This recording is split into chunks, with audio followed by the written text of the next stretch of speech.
ராணிப்பேட்டை மாவட்டம் மணப்பாக்கம் சிப்காட்டில் 1500 கோடி ரூபாய் முதலீட்டில் அமையவுள்ள காலனி தொழிற்சாலைக்கு முதலமைச்சர் மு.க. ஸ்டாலின் அடிக்கல் நாட்டினார். தைவானின் ஹோங்ஃபு நிறுவனத்தின் இந்த ஆலை மூலம் 25,000 பேருக்கு வேலை வாய்ப்பு கிடைக்கும் என தமிழக அரசு தெரிவித்துள்ளது. ஏற்கனவே இந்த சிப்காட்டில் கடந்த செப்டம்பர் மாதம் 28ஆம் தேதி 9,000 கோடி ரூபாய் மதிப்பீட்டில் ஜாகுவார் லேண்ட் ரோவர் கார் உற்பத்தி ஆலைக்கு முதலமைச்சர் மு.க. ஸ்டாலின் அடிக்கல் நாட்டியது குறிப்பிடத்தக்கது.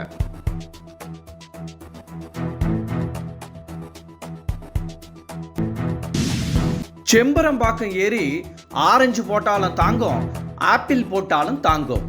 அமைச்சர் துரைமுருகன் நகைச்சுவையாக பேசினார். சென்னை, திருவள்ளூர் ஆகிய மாவட்டங்களில் நாளை முதல் மிக கனமழை பெய்ய வாய்ப்புள்ளதாக சென்னை வானிலை ஆய்வு மையம் தெரிவித்துள்ளது. இந்த நிலையில் செம்பரம்பாக்கம் ஏரியை ஆய்வு செய்த பிறகு பேசிய அமைச்சர், குன்றத்தூர் அருகே உள்ள ஏரி விரிவாக்க பணிகளை விரைவில் தொடங்க திட்டமிட்டுள்ளதாக தெரிவித்தார்.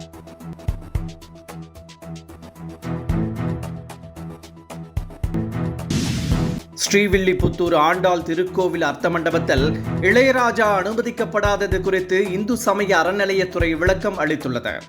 அர்த்த மண்டபம் வரை அர்ச்சகர், மடாதிபதிகள் தவிர வேறு யாருக்கும் அனுமதி இல்லை. அர்த்த மண்டபத்தின் வாசலில் நின்று சுவாமி தரிசனம் செய்யலாம் என ஜீயர் சொன்னதை இளையராஜா ஏற்றுக்கொண்டார் என்று இந்து சமய அறநிலையத்துறை அறிக்கையில் குறிப்பிடப்பட்டுள்ளது.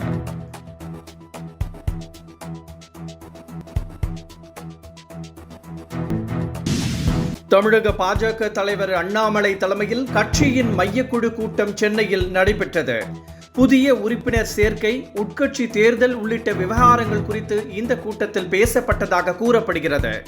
அண்மையில் அண்ணாமலை டெல்லி சென்றிருந்த நிலையில் தேசிய தலைமை தெரிவித்திருந்த சில அறிவுரைகளை அவர் நிர்வாகிகளிடம் தெரிவித்ததாகவும் தகவல் வெளியாகியுள்ளது. இந்த நிலையில் ஜனவரி மாதத்திற்குள் தமிழக பாஜகவில் நிர்வாகிகள் மட்டத்தில் மாற்றம் இருக்கும் என தெரிகிறது.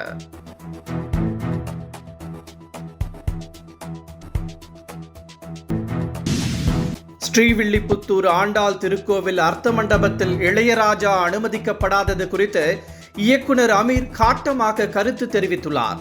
இது தொடர்பாக அவர் வெளியிட்டுள்ள பதிவில், இந்திய திருநாட்டின் பிரதமராக இருந்தாலும், தேசத்தின் முதல் குடிமகனாக இருந்தாலும், உலக அரங்கில் இசைஞானியாக இருந்தாலும் கருவறைக்குள் அனுமதி இல்லை. சனாதானம் தலைவிரித்தாடும் இந்த நாட்டில் சமத்துவம் எப்போது என்று கேள்வி எழுப்பியுள்ளார்.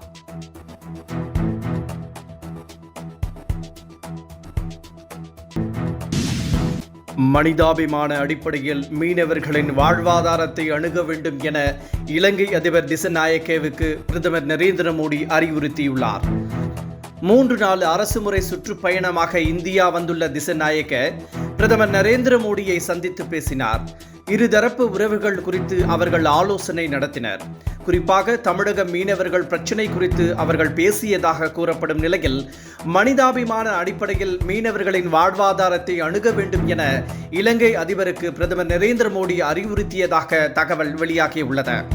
இந்த பிரச்சினைக்கு நிரந்தர தீர்வு காணவே இலங்கை விரும்புவதாகவும், இந்திய மீனவர்கள் சுருக்குமடி வலை பயன்படுத்துவதை தவிர்க்க வேண்டும் என கேட்டுக்கொண்ட திசநாயக்க, அதனால்தான் மீன்வளம் பாதிக்கப்படுவதாகவும் குறிப்பிட்டார். இதற்கான ஒப்பந்தம் மேற்கொள்ளும்படியும் அவர் வலியுறுத்தினார். இதனிடையே இந்தியாவிற்கு எதிராக இலங்கை செயல்படாது என அதிபர் அனுர திசகுமார நாயக்கே உறுதியளித்துள்ளார்.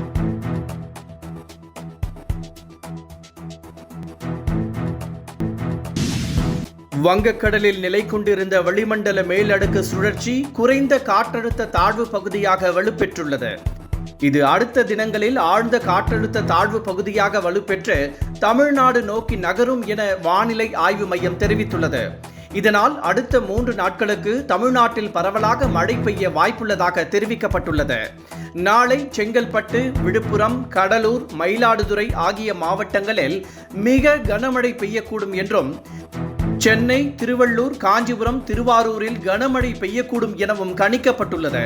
வரும் 18ஆம் தேதி சென்னை, செங்கல்பட்டு, திருவள்ளூர், காஞ்சிபுரம், கடலூர் மற்றும் விழுப்புரம் ஆகிய மாவட்டங்களில் மிக கனமழையும், திருவண்ணாமலை, கள்ளக்குறிச்சி, வேலூர், அரியலூர், மயிலாடுதுறை ஆகிய மாவட்டங்களில் கனமழை பெய்யக்கூடும் எனவும் சென்னை வானிலை ஆய்வு மையம் தெரிவித்துள்ளது.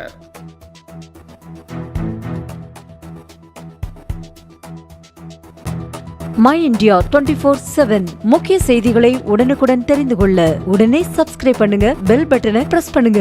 என்றும் உங்களுடன் மை இந்தியா.